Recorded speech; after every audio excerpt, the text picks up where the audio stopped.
right. So, Jeff, tell us a little bit about your blog and your podcast and what you're all about. Sure. So my website is at jeffsanders.com, and I have a podcast called The 5 a.m. Miracle. And essentially what I do is productivity, but it's more than that. I also do personal development and talk about healthy habits. And so the 5 a.m. Miracle podcast is probably the bulk of my brand at this point, which really does focus on this idea of waking up early and being intentional and incorporating things like health and fitness and personal development time into a very intentional schedule for your day. And so everything I talk about with my brand all comes from that perspective of wanting to be intentional and really have the best day possible and become the highest and best version of yourself in the process. And so that's essentially what everything I do revolves around, which is personal growth and productivity and ultimately reaching, your own potential. Mm-hmm. And the core of that for you is focusing on having a very productive and effective day.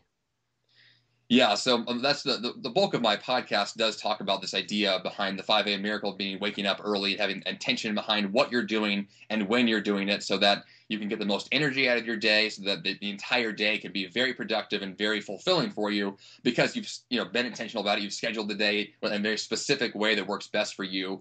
And so, yeah, the idea behind all of it is saying that my day matters, my time matters, and so I'm going to use it in a very purposeful manner. Very good. So for you, as you said, you start off with waking up very early and the morning is very important to you. You talk a lot about morning rituals. Can you tell us what the distinction is between a ritual, a habit, and a routine? Certainly. These are three words that get thrown around quite a bit because they are very similar and they sound alike and they get interchanged quite a bit. So let me go through these one at a time, just kind of clear up some, what these things really are. First of all, a ritual. This usually would be a ceremony. Most often it's referred to in a religious context. Yeah. But really it's a ceremony that consists of a series of actions that you perform in a very specific order. So these are very intentional, and the order that you do these things in is consistent, and that's what makes it a ritual. Okay. So an example of that might be a church service or a wedding or a funeral. These are events that happen that whenever you go to one of these, they tend to happen the same way every time because the order of events is always that same sequence. Now, a habit is a little bit different. It's a settled or, say, a regular tendency or practice. Especially, this is one where it's hard for you to stop doing it. It's hard to give up a habit because it's very ingrained. It's not necessarily intentional, maybe. Right. Habits could be intentional or they could be unintentional, but once they're established, it is very difficult to change them. Okay. So a habit can be formed on purpose, but it's going to be based on this trigger that really causes you to do this habit. So you might, you see chocolate on the counter and then you just instinctually you eat it. You don't even think about it. It just happens. Mm-hmm. Right? That's really what a habit might be. And they can be positive or negative, but that's kind of an example there. Or possibly, you brush your teeth every morning or you smoke cigarettes after lunch. Whatever the thing is that you do without thinking that is a habit. Those are pretty common. Okay. And then a routine, this is a sequence of actions that's basically part of a program.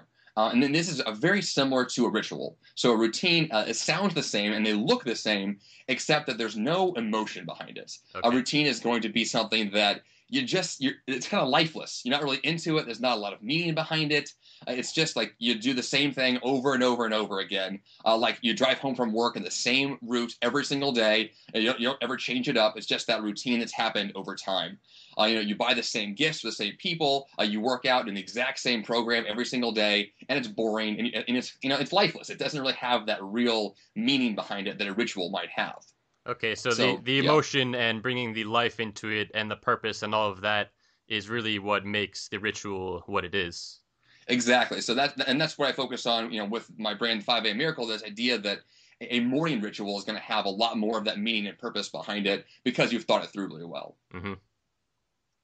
So then, and more so, like with the ritual, it really is an event.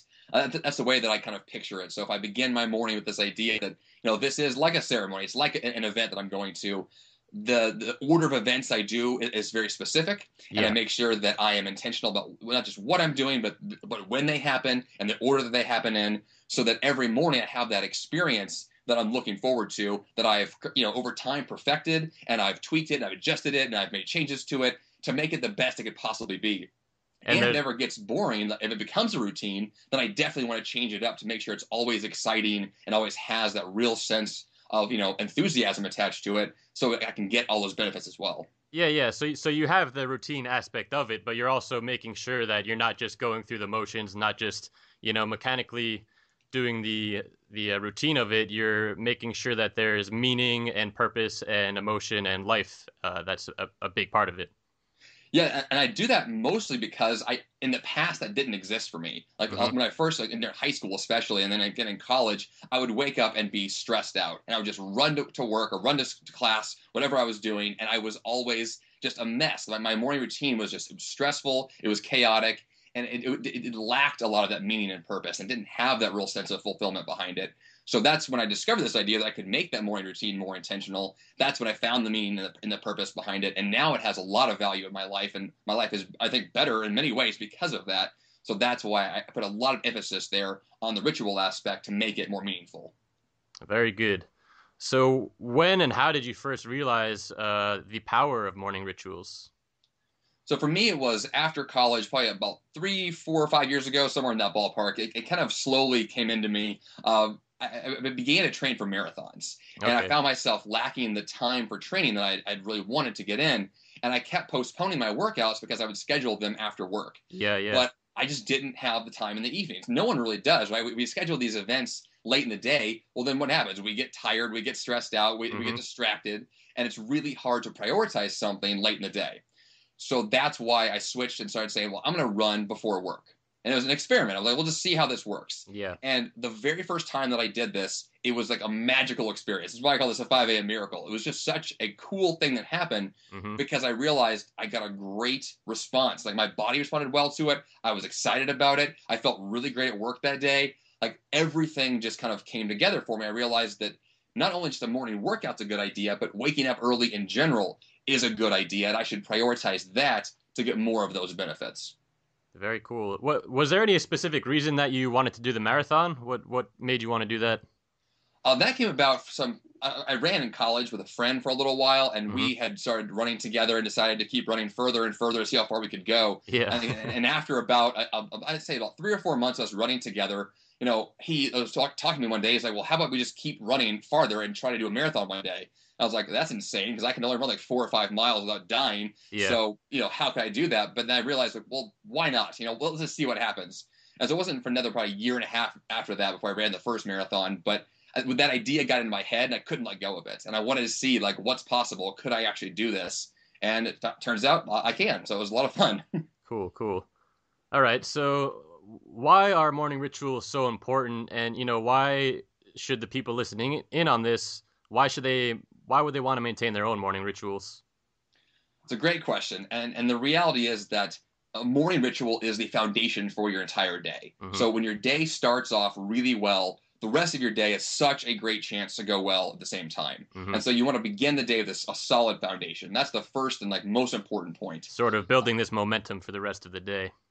Exactly, because when you kickstart that process, then the rest of the day just flows naturally from there. Hmm. Also, a lot of people only find times for themselves during the day in the morning. Yeah. So, for example, like my wife gets out of bed around 7 a.m. So if I'm out of bed at 5, I've got a solid 2 hours to myself. Yeah. And then maybe the only hours in the day I get to myself. Hmm. And so if I don't prioritize that, I may not have that time. And so I might spend that time reading, I might meditate, I might do whatever I choose to do, but I have that time on myself. And for many people, if you've got kids at home or you've got a busy life, sometimes you need that time. So that's a really important point there as well. Yeah. The third one is for me is that I have a much better attitude towards my day when I wake up early. Hmm. Even though it might seem like the opposite, like you're exhausted or too tired, what I find is that when I choose to wake up early, I actually do feel better. Like I'm more positive as a person if my day starts off early because I had that time for those things I cared about and I was able to make a plan for the day. And Hmm. it really makes me feel more in control. Yeah, that's And what I was that just to gonna me works say. well. I feel like when you wake up early and you're consciously, doing all these things that you want to do in the beginning of the day, it puts you a little bit more in control versus just, waking up to an alarm, and it puts you in a sort of reactive mindset where you're just reacting to all these things and going through the motions mechanically. Exactly. And I think that's the one thing I was desperately trying to avoid with a morning routine because I had that for so many years in school with Hmm. this reactive mode and this always feeling like I was behind schedule and, the alarm was always annoying to me. I Yeah. was trying to avoid all of that stuff. And that's what an early morning routine can definitely give you that chance to be more proactive and to not have that reactive mindset. Very cool. All right. So what else is good about morning rituals? Another thing that I find to be kind of my like I said the core I focus on is energy and health. And for me, that's one of the major, the biggest point for me is that I like to be energized. I like to feel great. Hmm. So I want to hydrate. I want to have smoothies. I want to have my coffee. I want to go on a run. Hmm. And so better health for me is a really key point, especially because it's very difficult to prioritize those things later in the day. If Yeah. you're going to be running around town, going to work, you're busy, you've got things going on, it's hard to make time for your health. It's hard to prioritize taking care of yourself. Hmm. And so for me, those morning hours are a critical time to guarantee that I've worked in, whether it's a morning smoothie or a quick little jog around the block, it's anything that will allow me to have the energy and the vitality to keep going. Yeah, that's huge. And again, it's all about sort of putting yourself in control, right? In control of your health, and it starts with the morning. Yeah, I think that's the one thing that people let go the fastest, is especially when you've got a lot of this, like personal goals or career goals or family goals. Taking care of your health is always on the back burner. It's Yeah. always the thing people postpone the most often. And so when you can put that first in your day, it guarantees you at least some time, whether it's 20 minutes, or 5 minutes, it's any kind of time to guarantee that you have the ability to take care of yourself makes a big difference later on. Yeah, definitely. All right. So what else do you have here? Another benefit is more focus. And this is a really important one for me because I find that the more productive that I want to be, the more things I have to cut out of my life, Hmm. which is really interesting. It seems kind of paradoxical to have to cut things to get more done, but that's exactly what happens. And Yeah. when I have this clarity in the morning to really think about my day and to consider what my options are, I'm really able to focus more and make a plan for the day and figure out what matters today and what does not matter, and what should I focus my time on and what should I let go of. Hmm. And when you have that kind of clarity and that kind of focus, the rest of your day will flow more smoothly and you'll have more margin and more free time. And I find more creativity as well in the work that I do because I've built in the time to be able to get those things done. Hmm. And so I find that if you begin your day early and you have time for that planning, then focus is a natural progression from there. Yeah, that's definitely something that I've experienced, on my own. I'm still working on, building up my own morning ritual. For a long time, I've been, I go on and off, but I work at meditating every day, and when I meditate first thing in the morning, it really does set a solid foundation, especially of clarity and focus, like you're saying, for the rest of the day. Yeah, I just began to meditate. I really I guess every single morning, probably about a month ago, and it's been Hmm. a really powerful thing. 'Cause in the past, I've done it really sporadically, but I definitely agree with you. It definitely provides that real sense of clarity that you otherwise don't have. That's a great thing to do. Yeah, yeah, it is. All right, so what else? What else is good about morning rituals? One of the things that I found to be really helpful is, I mentioned this earlier, this idea that you have more time in the morning if you wake up early. What I find to be most kind of powerful is how peaceful that time is and how calm I am. Like kind of the opposite of having that alarm clock that just scares the hell out of you and makes you get out of bed real fast. Yeah. When you have a morning routine that's designed to have a little more free time, a little more space in your day, then you can be more calm and more peaceful. And maybe you can meditate at that point or read a great book or find some time that's gives you that sense of calm before the rest of your day kicks in, which could be very busy or possibly stressful. You want to at least have that foundation to start off the day with that sense of calm and peace that really is very powerful. Hmm. And then a last point that I found to be kind of one of the bigger things here for morning rituals is that you have time for your personal goals. So a lot of people, might have professional goals they work on all day at the office, but personal goals usually get set aside for the weekends, or you Yeah. try to squeeze them in after work, or maybe you can get on your lunch break, you have a few minutes here or there. But a lot of people find that the best time to really make a lot of progress on personal goals, it happens in the morning. So one guy that I know of who chose to write a book while he was working his day job, and every single bit of his book was written from 5 till 6:30 in the morning. And Hmm. that's what he would do every morning, wake up and he'd write for an hour and a half. And over the course of 3 months, he wrote an entire book. And that's a powerful thing because he had the consistency, because the morning ritual was there. He had time for that goal to get it done. And that's what really happens. And over time, with these habits in place, and these in the morning to really be solidified with an early wake up call, you have the time for those goals that matter a lot to you. Yeah, so what it sounds like really is that the morning ritual allows you to lay a solid foundation of sort of mindset, a mindset of focusing on your health, um, being more in control versus being reactive, having clarity and focus, being calm, all of that, and as well as the mindset allowing you to really take care and prioritize the things that you want to in your life that might otherwise just get brushed aside. Exactly. I think that, yeah, the real kind of gem here is that you have that time that you otherwise may not have. And the fact that you can be intentional about it means you get to choose what you work on. You get to make that call, whether, today the focus is on a personal project and tomorrow I'm going to go on a long run, and you kind of bounce things back and forth and figure out some nice pattern for yourself. But if you have the time to squeeze in those things that matter to you, then you definitely have the ability to make more progress than you may have otherwise. Yeah, all right. So, Jeff, what are your current morning rituals that you maintain? All right, I've got a list here of the ones that I'm currently doing, so we'll go through this one at a time here. The Okay. first thing is that I wake up at 5 a.m. on most mornings. Now, it's not every single day; it depends on my schedule. Some days I sleep in a little bit, Yeah. but 5 tends to be the average for me on most I days. have to ask you, do you use an alarm? I do, only because I think that I need something to guarantee that I get up. This is kind Yeah. of my like I have a philosophy which is like I want to guarantee my own success, Yeah, which means definitely. that if I'm not going to wake up naturally on time, there better be something that guarantees that I'm going to stick to my own schedule. And because I have these morning things I want to get done, because I've got these goals I want to accomplish, I Yeah. do use an alarm. I've gone back and forth on a few different styles of alarm clocks. Some that are more calm, like have like music in the background. Some that are a little more jarring. Mm-hmm. Right now, I'm using two different alarm clocks. I have one that's next to my bed and one that's outside the bedroom completely. So I'm Okay. forced to get out of bed to turn it off. So Yeah, that's yeah. kind of the pattern at this point. But it works pretty well. So that's a good one there. Okay. So once I wake up, I first thing I do is grab my bottle of water, which is a full liter, so about 32 ounces. Mm-hmm. And my goal is to drink that whole thing in the first like probably half hour of the day. Okay. So I'm really consuming a lot of liquid because your body's dehydrated. It's a great thing to do. Mm-hmm. Then I have some vitamins that I pop in on my way out the door to walk my dog. Mm-hmm. And so I'm kind of drinking the water while walking him, which is also really nice to have that kind of physical activity. Yeah. And then I'm going to get back from the walk. I review my tasks for the day. So I have a task manager called Noseby. It's a digital program that I use where I go through the list of things I'm going to do that day, and I'll review it and make sure it's still kind of set, like mentally prepare myself for the day coming up. Okay.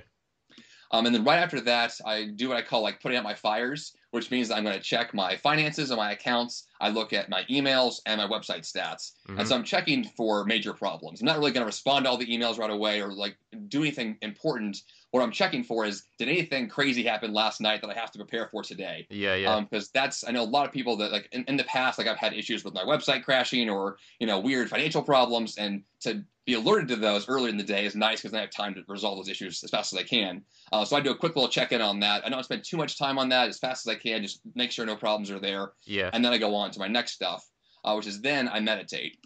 This is a new one for me, but it's working out really well. I do about 10 minutes, so no more than that, just enough time for me to calm my mind and move on from there. Mm-hmm. After meditation, I get out my double espresso and chug some caffeine, which is Yep. really nice for a nice kick me in the morning. Yeah, especially Um, after the meditation, the meditation puts you in that sort of, clear-minded state, and then the espresso can amplify that state, right? oh, definitely. It's actually kind of interesting, like the combo there of having meditation and the espresso. Actually, it works out really well. Yeah. And then with the espresso, I'll then sit down and I read for a little while, usually about 30 to 60 minutes. It kind of depends on how busy my day is. I have a really good book going. I'd love to read as long as possible, so I like to get in a full hour if I can. But it really just depends on the day. So recently, I've had more time for reading, but that's not always as common. But Yeah. I love to read great books. That's a big focus for me. What are you reading right now? Right now, the book I just started is the 12-week year, Okay. which is a great book about planning and making your year a lot shorter. So it's a great one as well. I just Mm-hmm. started it, but so far it's great. Let's see. After I read, I make a fruit smoothie. So I bust out my big Vitamix blender and make a big fruit smoothie in the morning for my breakfast. And I'll drink about half of that. Because then right after I drink half of it, I go out for the morning workout. And Okay. usually, like right now, I'm training for an ultra marathon, so I do a lot of running. So the main focus there is to go get my morning run accomplished. And then I come back from the run, shower, get dressed. At that point, I might do like some chores around the house, like dishes or a little bit of laundry or something like that. I usually have a few of those things that happen in the morning. And then I have a little more smoothie for the rest of my breakfast. And Hmm. then from there, I move into my day's work. And part of the routine also is making sure the first thing I do with my work is what I call like my one thing, which is from the book Gary Keller wrote called The One Thing, Yeah. where I'm focusing on my most important task of the day as the first thing I do in my work task.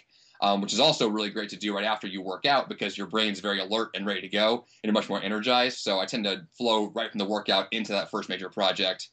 And then after that thing is finished, I have time for inbox zero to get all those emails replied to.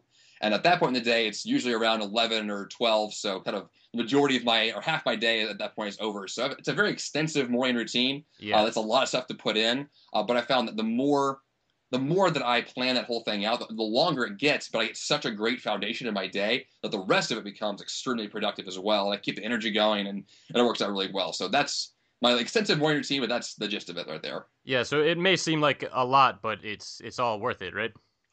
And not only is it worth it, but also you can be very efficient with this. Like it sounds like a lot of stuff, but really these things click from one thing to the next very fast. Yeah. Yeah. And so once you get really good at it and you've done it for a while, it really does flow very smoothly. Okay.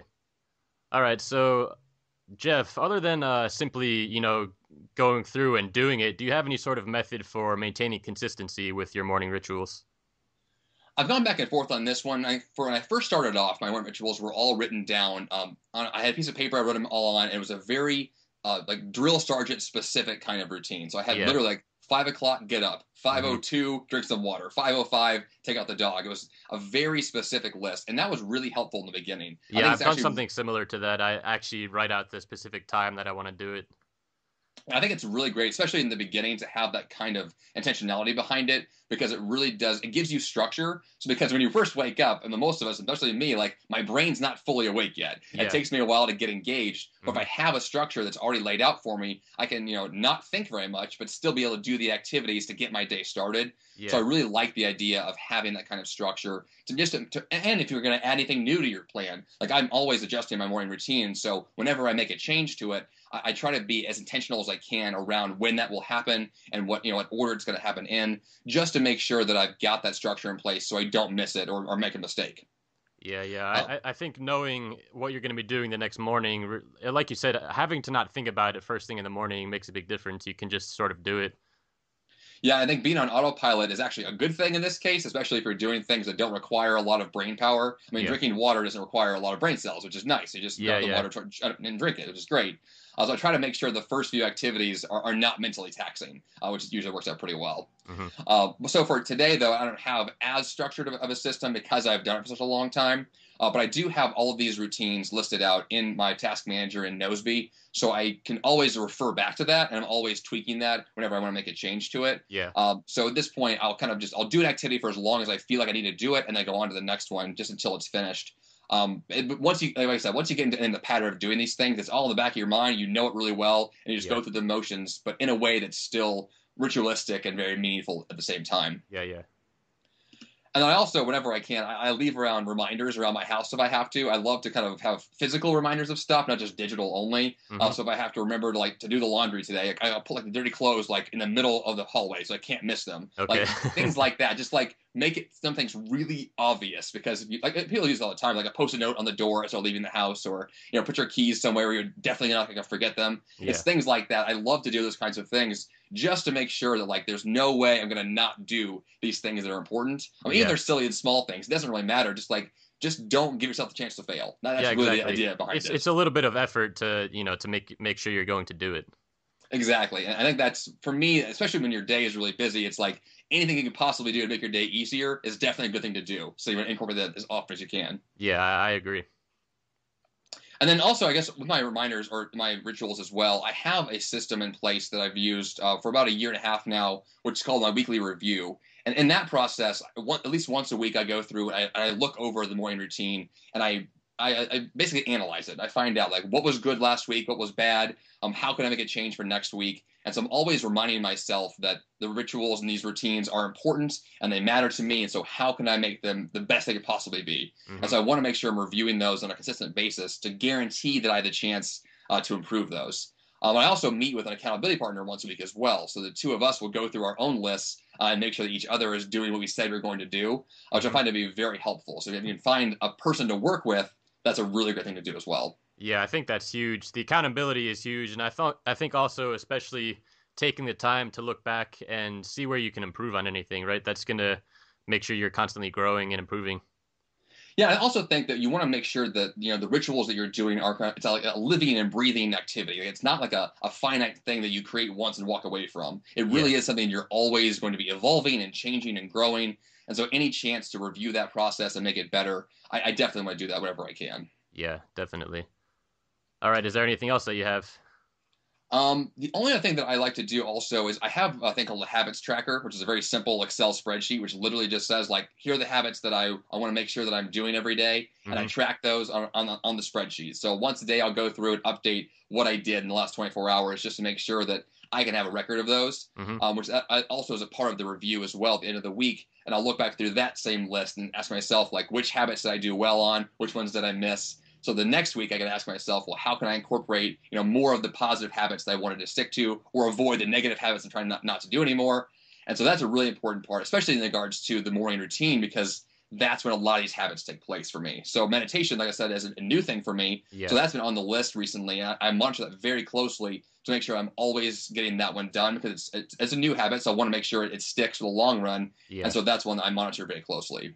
That's interesting that you actually you plan everything out beforehand, but you also go back and track everything. It's sort of fail safe. It seems like. Yeah, I mean I think that, and this wasn't, I didn't approach this in the beginning that same way. This is all like over time I realized my own Yeah. mistakes. And so I Hmm. realized that not only do I want to plan my time, beforehand, but I definitely have to review it again afterwards. And having that kind of double, strategy there allows you to really be intentional around those things that matter a lot. And that to me is one of the best ways to guarantee your own success, is to always asking yourself the question, like, am I doing what I intend to do? And did I do it when I intended to do? And those it keeps you on your toes, which is really great. Yeah. I mean, yeah, I've personally experimented with both separately, but never both at the same time. Yeah, I mean, it's really powerful when they're together, Yeah, definitely. I'll have to give that a try. All right. So, do you have any other rituals that you do throughout the rest of the day, or is it just in the morning? The majority of my rituals are in the morning, but I do have a few that do happen later in the day. I mean, obviously, like I work from home, so I walk my dog every day, multiple times a day. Yeah. I like to have tea after lunch. It's one thing I like to do.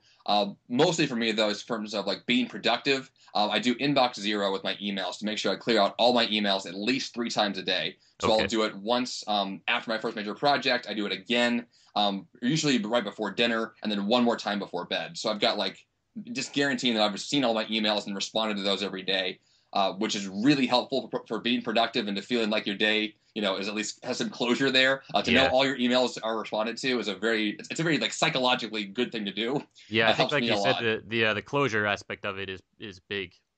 Yeah, I think there's a lot of people I know that carry around hundreds or even thousands of emails in their inbox every day, and it's a source of stress all the time. They always Yeah. feel bad about it, and so I decided a couple of years ago to not have that anymore. So having inbox zero as a priority every day has served me very well. It's a very great strategy. It's difficult at first; takes a little while to get used to it Yeah. because you want to put things off. But it's so great to have a clear inbox all the time, and every single day, multiple times, which is awesome. Yeah. I can imagine, just like you said, the psychological aspect of it.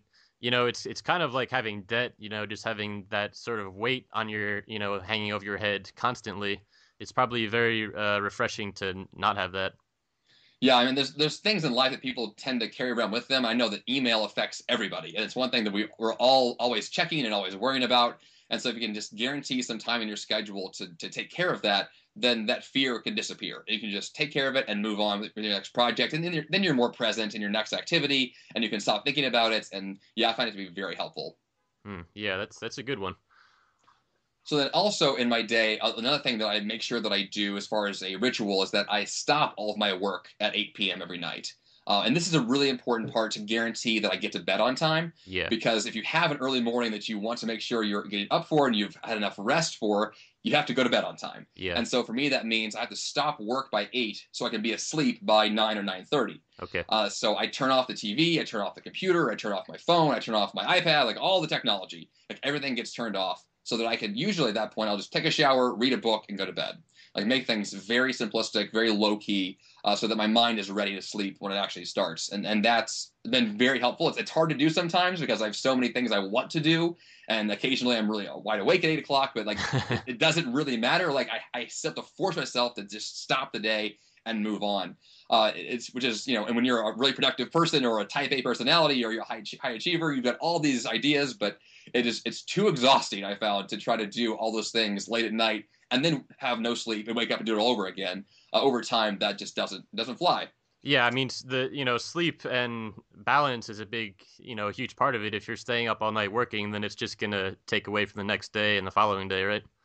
Yeah, I've had weeks where I've done like one day that's really productive and I work for 16 or 17 hours straight, Yeah. and then the next day is worthless. And then I'll try to do that, and it kind of goes back and forth. One day is great, the next day is terrible, and it just seems much more systematic and refreshing and more sustainable if every day has its certain work period and then it's over. And you have to be really diligent about those boundaries to make sure that when work starts, it starts, but when it's done, it's over for the day and you move on.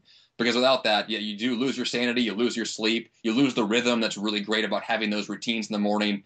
And that's what you really want. I think that's when you're most productive and successful, is when you have that rhythm in your day and in your week where everything flows well, but it's only going to happen if you adhere to those boundaries. Yeah, I think like you mentioned rhythm, I think that's a big part of it. And, the idea of rhythm and balance is something that I think is sorely missing in our society these days.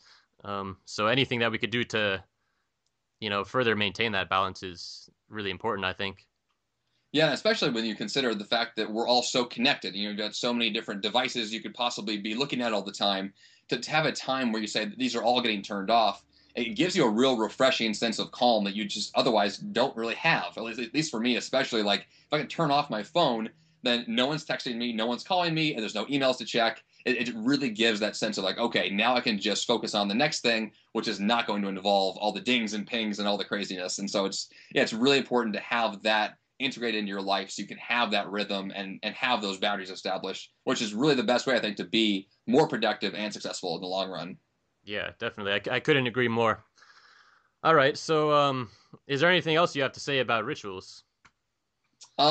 Overall, I'd say take them seriously. I think that's kind of the one big thing about them that I have found to be most helpful over time is that when I prioritize the rituals and prioritize the habits, especially the daily habits that add up over time, like that's what makes you successful in the long run. So Yeah. it's just, I mean, the example that I love to use is the marathon, because the one thing that makes the kind of most clear sense is the fact that, like, if you say like I'm not going to train at all, then I'll show up on race day and run the marathon, you're just going to kill yourself. But if you Yeah. ran small little bits and pieces every day over a long period of time, then the actual race is not a big deal. It's just the natural progression of where you are at that point. And that's the real goal with all these habits, is that you do them all in small bits and pieces every day. And then over time, you are very good at these things and you've got lots of progress and you've made a lot of achievement. And that's the power of the long term, like what Darren Hardy calls the compound effect, is that over time, these things grow and you have just super success over time. And that's, I think, what's most powerful. Yeah, exactly. So, it may seem silly to want to wake up every morning, and how does that actually affect what you're trying to achieve in the day and in the long term, your long-term goals. But it, it is about the long term, and doing these little things, maintaining these rituals every day, it is going to add up in the long term and allow you to achieve all of your, the larger goals in life. Yeah, and that's the backwards planning there, saying like if I've got this really huge goal I want to achieve, then how can I break that down into really small pieces and then plan those small pieces, in my day so I can get those done. And some will happen every day, and some will happen every other day or once a week or whatever the case is. But Yeah. as long as you've broken it down into those small pieces and you know what they are and you've prioritized those small pieces, then they're easy to get done. If it's a small little task, you can just do it and move on. And then over time, those things do really add up. Yeah, definitely. Powerful stuff. All right, so rituals are obviously a huge part of your, your overall productivity strategy. What else do you do to stay productive? I've got a number of things that I do. I think one of the keys in my life is that everything I do is digital. So I've got multiple systems that I use on the computer that allow me to have everything very systematically organized. Okay. There's three major programs that I use. One is Noseby, I said earlier, is my task manager. Another is Evernote, which is very popular, and the third one is Google Drive, which is great for files. And so between these three systems, everything in my life is there. So all the files I need, all the PDFs, all the notes, all the tasks, all the projects, all the little, brainstorming sessions, everything in my life at one point or another is going to end up in one of those systems. Okay. And because of that, I know I have access to those wherever I go, whether I'm traveling, whether I'm at home, whether I'm in the car. I've got access to all of my life, essentially, wherever I need it. And that's a really big component for me. I went paperless a few years ago, and it's really dramatically changed the way I work. Yeah. And not just that, but having everything on these systems that I can log into on any computer anywhere I go in the world, which is fantastic. And so in those systems, there's a number of ways to organize them to make them as effective as possible. But I think the real key behind that is that I've chosen just a few select programs where everything in my life is going to go. Yeah. And then when they're all centralized in those locations, it's much easier to tweak things and update things and see where you've duplicated things. And whenever you can get all your stuff into one place, you get that bigger picture and you can see it, and then you can make changes that really do affect how you flow every day. Mm-hmm. So I find that to be really great to try to consolidate whatever I can, and then I'm able to be more organized and more productive from there. Okay, between Evernote and Nozbe, are either of those sort of primary, like your primary dashboard that you work off of?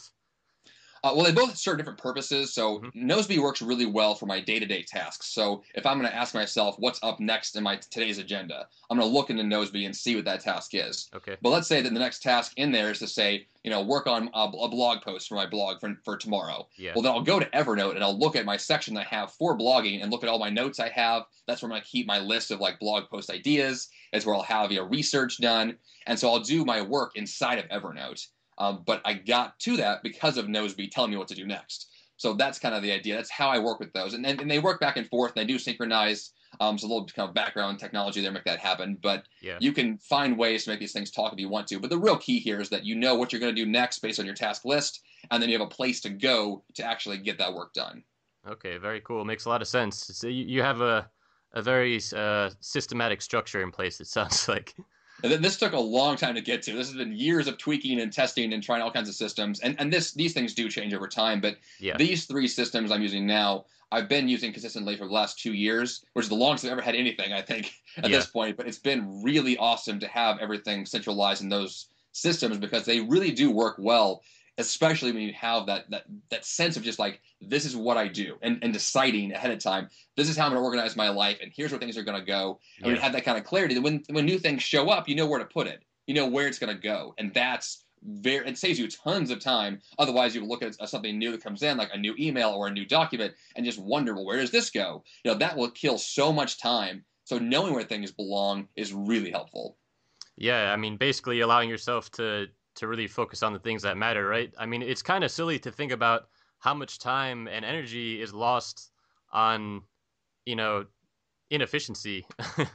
Definitely. I mean, it's the same idea. It's like, well, if you get like physical mail out of your mailbox and you put it on your desk, it's like, well, where's the mail go? Well, most of it is junk, so put it in the recycle bin. Or some of it's important. Well, now it's important, but where do you put it? Do you scan it and put it in your computer? Do you, file it and mail it? Like, where does it go? And they seem like small decisions, but like you make thousands of these every single day. Yeah, exactly. And so if you have the systems to put these things where they belong very quickly, then you're saving yourself hours a day of unneeded stress. Mm-hmm. Yeah, it starts to add up pretty quickly, right? Definitely does. Yeah. All right. So what else do you do to maintain productivity? So like within these systems, like within Google Drive especially, I have these tracking documents. One I said earlier, which is the habits tracker. I also have a fitness log. I have a quarterly goals document, and then I have an overall kind of project task list. And so what I'm doing with all these different trackers is I'm saying, like, well, here's an area of life where I have a lot of data that I want to organize. And so I'll make a spreadsheet for everything. Like, it's amazing how many of these I end up with, but all of them serve a purpose. And so I'm trying to figure out, like, well, if fitness matters to me, then I should be monitoring and measuring my progress in that area of my life. Yeah. If my goals matter to me, I need to have a system to organize, well, which goals am I going to work on and when am I going to do them? And so all I'm doing is I'm saying, well, here's an area of my life that needs to be thought through. It needs to be intentional. I need to be proactive about it. And so I always end up with a spreadsheet somehow or another. But like that's just the end result of me saying, here's something that needs to be organized. And if I can put it on paper, it's out of my head, which is a GTD strategy, which is fantastic. But get it out of your head, put it on paper, organize it. Mm-hmm. And then the answers to the questions you might have are very clear. And you can always go back to it and update it and tweak it. So to me, having those tracking documents for those key areas of life is very powerful. So yeah, so really just getting it out of your head, like you said, and then tracking it is the lesson here. Yes, definitely. It's a really powerful one to use. So, another thing that I like to do throughout the day, there's a music system I listen to every day, which Hmm. has helped me to focus quite a bit. It's called Focus at Will. And it's a great system. There's a free version and a paid version. I think it's like $35 a year or something like that. It's pretty affordable. Hmm. But what it does is it gives you this music that's based on neuroscience. Yeah. And so it's designed to make you focus completely and be very productive. So I use this like when I'm doing, I'm writing a new blog post or I'm working on an important project or even replying to emails. I turn on this music, put on some headphones, and just let my brain kind of do its work. Yeah. Because what happens is the music, like at first you hear it, there's like beats in the background and little drums or whatever the sounds might be. But then after a while, your brain just tunes it out, and all you think about is the work. And Hmm. it's really incredible, just like how quickly you can get to work on something. Like especially if you're not feeling engaged, like if you're like, oh my gosh, this project, I don't want to do it. I'm not excited about it. I've been putting it off.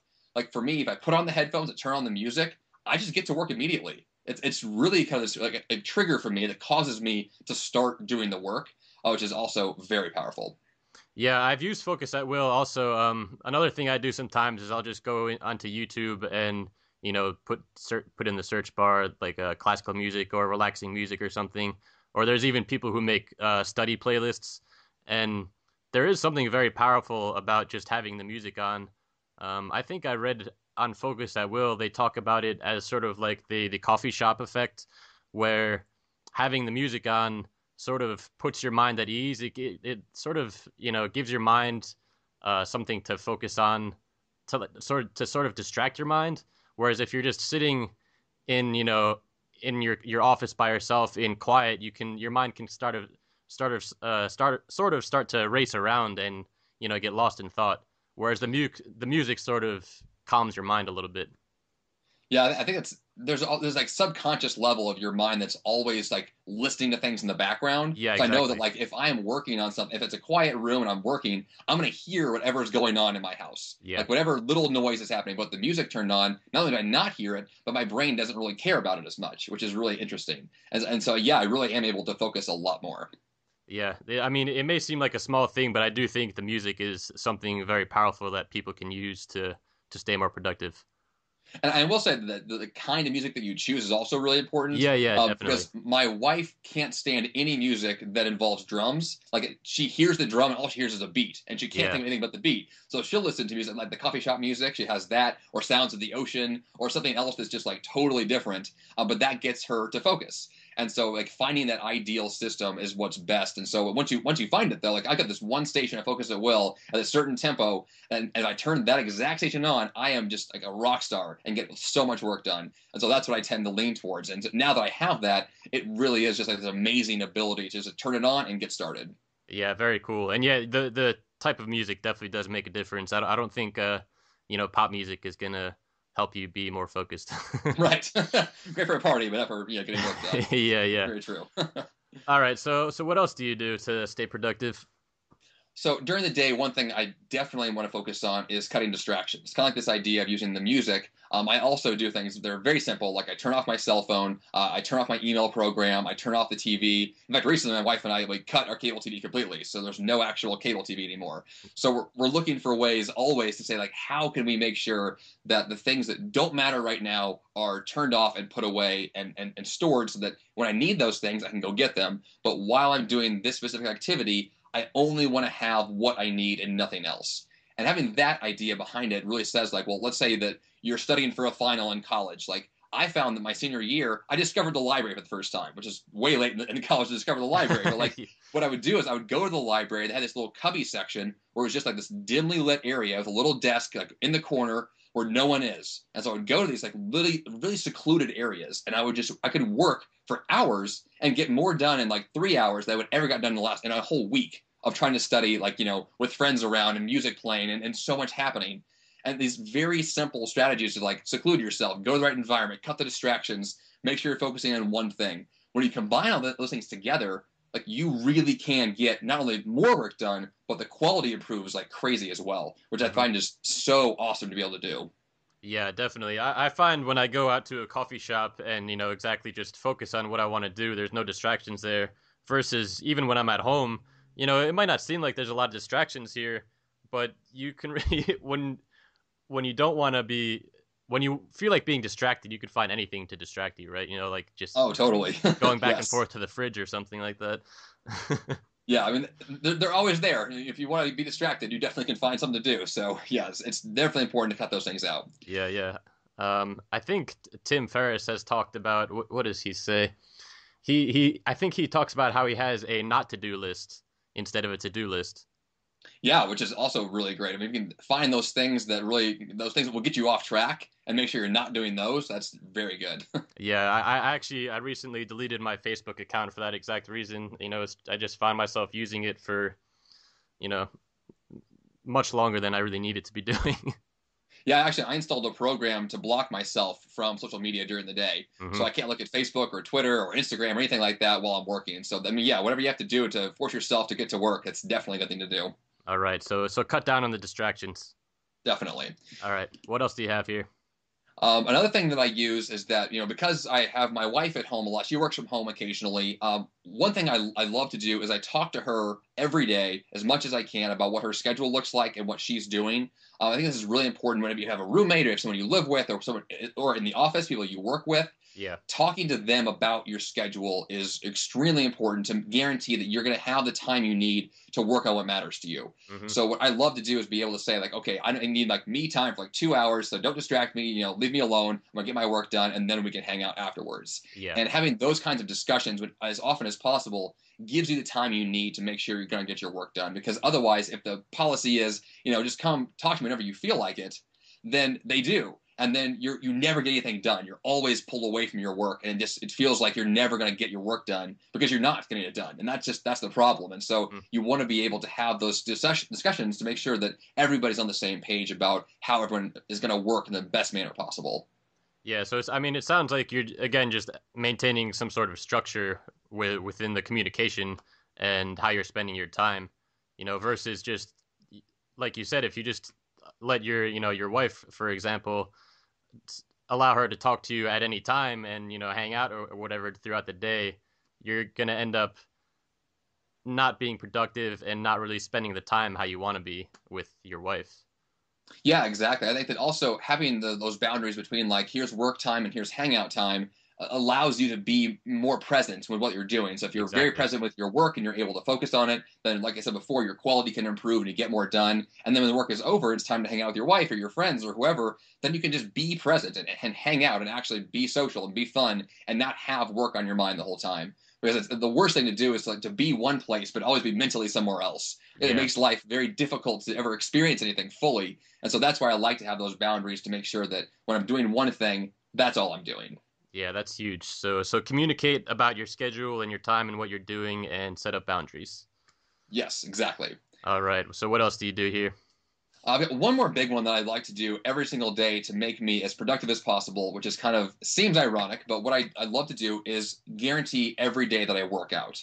Hmm. Which at first it seems weird for people who don't work out every day because you're taking time out of your day to exercise, which Yeah. seems a little bit anti-productive to not be doing work. But the reality is that whenever I skip a workout, I can feel it because I'm not as mentally present. I don't have as much energy. I don't feel as positive. But the days I do work out and I have that rhythm of working out every single day, then I am definitely more available for my work. The quality improves. My attitude's better. I'm sharper. I feel smarter. Like everything adds up. And I actually read a book recently about how that exercise actually builds brain cells. And so when you can do, like I said before, in the morning routine, I'll do my workout and then schedule my most important work task right after that. Hmm. My brain is actually, according to science, I guess, most ready to do the mentally challenging work. So if I can schedule that in an appropriate way, I can actually bring my best self to that hardest project, which is obviously the best thing to do to be able to get that thing done. And so I love to incorporate working out as much as I can to make sure that I am physically and mentally prepared to do all my work that day. And so it's a very simple strategy. You can spend 20 minutes doing a quick little jog on the block or just do some push-ups. It doesn't really matter what it is. Just get your blood pumping, get your body moving, and you definitely see progress and a lot of results from that. Yeah, I think that's a huge one. And like you said, it may seem counterintuitive to be working out instead of actually, working on your work. But like you said, there are some pretty powerful physiological changes that happen when you work out that, make you more productive in the long term. Yeah, I think that's really the goal. If you want to not only be a productive person, but also, years from now, be a healthy person who can enjoy his or her life, that's kind of the idea, is that you have to incorporate fitness early on, because there's so many stories of people who are wildly successful in their business and they've earned a lot of money, but then they die of a heart attack at a young age because they never took care of themselves. And that's the thing where you're trying to ultimately have this balanced life where you're able to have time to take care of yourself, but also take care of your business and your work. So the things that matter most get your attention every single day. Yeah, definitely. I mean, really, it goes back again, doing these little things day to day, they do add up in the long term. Definitely. Yep. All right. So that was that was some solid information there. So you are a productivity coach. Can you take us through the process of what you do when you get a new client? Yeah, so the process for me is pretty straightforward, because the majority of my clients, what I work with them ultimately is to be more productive, mostly in the sense of clients come to me with a messy schedule. Yeah. Their day is chaotic. They've got a lot going on, a lot of big goals, but something's not working and they're not able to make the progress they want to make. Hmm. And so the first thing I have them do, I fill out this long questionnaire I have them fill out to tell me everything about their lives they possibly can. And from that, I always extract what their habits tend to be. Like, you Okay. tend to do this every single day, which is good, but this is bad. And you're missing this key habit that can help you here. And so establishing not only the goals they're trying to achieve, but also what are your current habits today is the first step. Yeah. And once you find out what that is, then we're able to switch those habits around and change some of the systems in place to make sure that what you're doing every day actually adds up to the goals you're trying to achieve. Because Hmm. a lot of people are doing counterintuitive work. They're trying to achieve one goal, but all the work they're doing doesn't add up to that. So of course they're not achieving their goals. They're doing all the wrong things. And so it's easy for someone like me from a third-party perspective to see that. But when you're in the middle of it, when your life is really busy, sometimes you're blind to it. It's really hard to find out, what you're not doing. And Yeah. so that's ultimately what I'm trying to do with the clients. Like, I'm trying to be that third party to be able to say, from the outsider's perspective, it's pretty clear that if you made these small changes, you'd see some powerful results very soon. So just make those schedule changes or cut some projects, add some new ones in. So it seems, it's pretty straightforward stuff, but really what it's all about is saying, let's align your daily activities to your long-term goals in a very direct manner so that you feel the confidence of saying that every day you're working towards the goals that you really want to achieve. Yeah. Okay. So if somebody, I mean, like you're saying, sometimes you do need to go and have that third party perspective to help you, you know, get an idea of where you're off and what you should be doing to get on track. But if somebody, wanted to go about fixing their schedule, is that what you think they should do? Like what you just said? Well, essentially, I think that yeah, I mean, you can hire a coach to have the same process or do it to yourself. Either way is great. The goal here is to say, establishing the goals up front. This is what I want for my life. I want to, let's say, I want to run a marathon this year. I want to write a book. I want to build a business, whatever it is. You write down those goals, Hmm. and then you say, what am I doing today that's helping me work towards that? And that the real key is like the long-term progression of those little habits. And so you restructure your day to make sure you're doing something today that works towards these top goals. And I always make sure those goals, there's only very few of them if possible. 1, 2, maybe 3 goals to prioritize, because beyond that, you're just going to be too distracted. There's too much to do. So it's having those few select goals to work towards and making sure that every day you're making some progress, hopefully early in the day, towards those things so that you can actually eventually get to those. All right, very cool. That's very powerful advice there. Um, all right. So is there anything else that you would like to cover? Is there anything else that you'd like to add? I mean, that's the gist of what I do. So I'm not sure.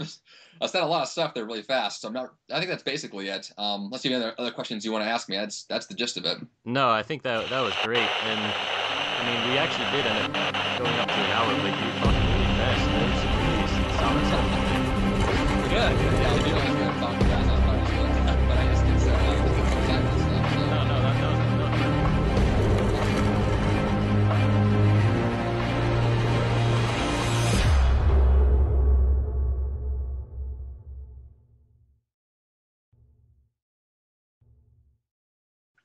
Now, a habit is a little bit different. It's a settled or say a regular tendency or practice. But especially this is one where it's hard for you to stop doing it. It's hard to give up a habit because it's very ingrained. It's not Uh, necessarily intentional, maybe. right, habits could be intentional or they could be unintentional, but once they're established, it is very difficult to change them. Okay. So a habit can be formed on purpose, you know, but it's going to be based on this trigger that really causes you to do this habit. So you might, you know, you see chocolate on the counter and then you just instinctually just you eat it. You don't even think about it. It just happens. Hmm. Right? That's really what a habit might be. And they can be positive or negative, but that's kind of an example there. Or possibly, you know, you brush your teeth every morning or you smoke cigarettes after lunch. You know, whatever the thing is that you do without thinking that is a habit. Those are pretty common. Okay. And then a routine, this is a sequence of actions that's basically part of a program. And then this is very similar to a ritual. So a routine, it sounds the same and they look the same, except that there's no emotion behind it. Okay. A routine is going to be something that it's kind of lifeless. You're not really into it. There's not a lot of meaning behind it. It's just like you do the same thing over and over and over again. Like you drive home from work in the same route every single day. And you don't ever change it up. It's just that routine that's happened over time. You know, you buy the same gifts for the same people. You work out in the exact same program every single day, and it's boring and it's it's lifeless. It doesn't really have that real meaning behind it that a ritual might have.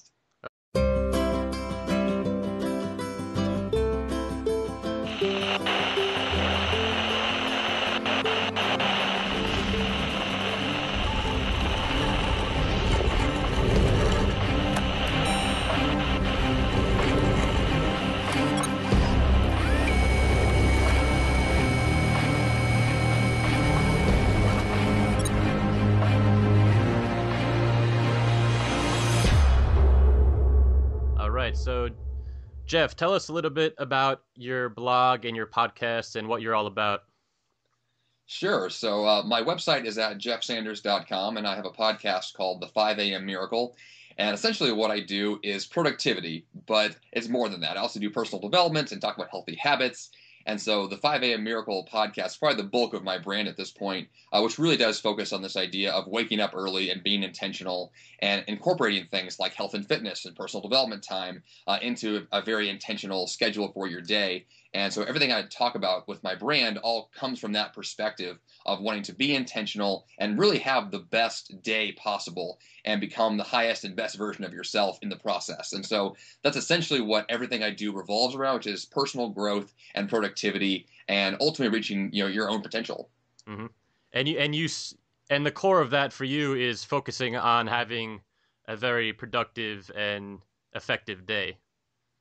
Just a mess. My morning routine was just stressful. It was chaotic, and it lacked a lot of that meaning and purpose, and didn't have that real sense of fulfillment behind it. So that's when I discovered this idea that I could make that morning routine more intentional. That's when I found the meaning and the purpose behind it, and now it has a lot of value in my life, and my life is, I think, better in many ways because of that. So that's why I put a lot of emphasis there on the ritual aspect to make it more meaningful. Very good. So when and how did you first realize the power of morning rituals? So for me, it was after college, probably about 3, 4, or 5 years ago, somewhere in that ballpark. It kind of slowly came into me. I began to train for marathons, and I Okay. found myself lacking the time for training that I'd really wanted to get in. And I kept postponing my workouts because I would schedule them after work. Yeah, yeah. But I just didn't have the time in the evenings. No one really does, right? We schedule these events late in the day. Well, then what happens? We get tired, we get stressed out, we get distracted, and it's really hard to prioritize something late in the day. So that's why I switched and started saying, well, I'm going to run before work. And it was an experiment. I was like, we'll just see how this works. Yeah. And the very first time that I did this, it was like a magical experience. That's why I call this a 5 a.m. miracle. It was just such a cool thing that happened because I realized I got a great response. Like my body responded well to it. I was excited about it. I felt really great at work that day. Like everything just kind of came together for me. I realized that not only just a morning workout's a good idea, but waking up early in general is a good idea. Okay, so the emotion and bringing the life into it and the purpose and all of that is really what makes the ritual what it is. Exactly. So that's what I focus on, with my brand 5 a.m. Miracle, this idea that a morning ritual is going to have a lot more of that meaning and purpose behind it because you've thought it through really well. Mm-hmm. So then, and more so, like with the ritual, it really is an event. That's the way that I kind of picture it. So if I begin my morning with this idea that, this is like a ceremony, it's like an event that I'm going to, the order of events I do is very specific, and I Yeah. make sure that I am intentional about not just what I'm doing, but when they happen and the order that they happen in, so that every morning I have that experience that I'm looking forward to, that I've over time perfected, and I've tweaked it, and I've adjusted it, and I've made changes to it to make it the best it could possibly be. And And if it there's ever gets boring, if it becomes a routine, then I definitely want to change it up to make sure it's always exciting and always has that real sense of enthusiasm attached to it, so I can get all those benefits as well. Yeah, yeah. So you have the routine aspect of it, but you're also making sure that you're not just going through the motions, not just mechanically doing the routine of it. You're making sure that there's meaning and purpose and emotion and life. That's a big part of it. Yeah, and I do that mostly because in the past, that didn't exist for me. Like Hmm. when I first, like in high school especially, and then again in college, I would wake up and be stressed out, and I would just run to work or run to class, whatever I was doing, and I was always. Yeah, so that's the bulk of my podcast does talk about this idea behind the 5 a.m. miracle being waking up early, having intention behind what you're doing and when you're doing it, so that you can get the most energy out of your day, so that the entire day can be very productive and very fulfilling for you, because you've been intentional about it. You've scheduled the day in a very specific way that works best for you. And so yeah, really the idea behind all of it is saying that my day matters, my time matters, and so I'm going to use it in a very purposeful manner. Very good. Um, so for you, as you said, you start off with waking up very early, and the morning is very important to you. You talk a lot about morning rituals. Can you tell us what the distinction is between a ritual, a habit, and a routine? Certainly. These are three words that get thrown around quite a bit because they are very similar and they sound alike, and they get interchanged quite a bit. Hmm. So let me go through these one at a time, just kind of clear up some, what these things really are. First of all, a ritual. This usually would be a ceremony. Most often it's referred to in a religious context, Yeah. but really it's a ceremony that consists of a series of actions that you perform in a very specific order. So these are very intentional, and the order that you do these things in is consistent, and that's what makes it a ritual. Okay. So an example of that might be a church service or a wedding or a funeral.